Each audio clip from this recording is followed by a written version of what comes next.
In this video, we're going to show you how to deflate into a 12-foot battle boat with Rover Marine. Keel's inflated. So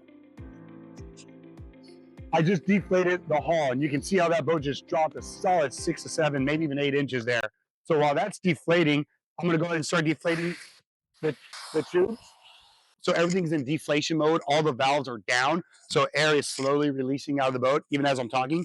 We're going to accelerate that process with this electric pump, which is put in the deflation mode. While that's happening, this is a perfect time for me to remove the seats and paddles to get this boat all folded up. We're going to unhook the seats. Makes it super easy. Now that I removed all the accessories, which are the 2 seats and the 2 paddles, I'll grab the inflator and put it into deflation mode and start removing all the air so I can get this down to a factory pack, which makes it a lot easier to get it right back in the bag. There we have it. The boat's practically deflated. Now it's just ready to be all rolled up here and put into the bag. So let's just jump right into that.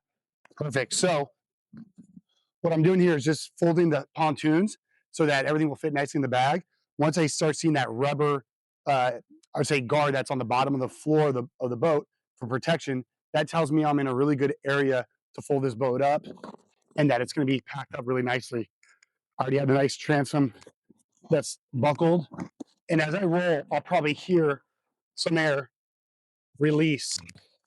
Now, I'll grab that long side strap. At this moment, we can attempt to put the seats on there with paddles if you like. There it is.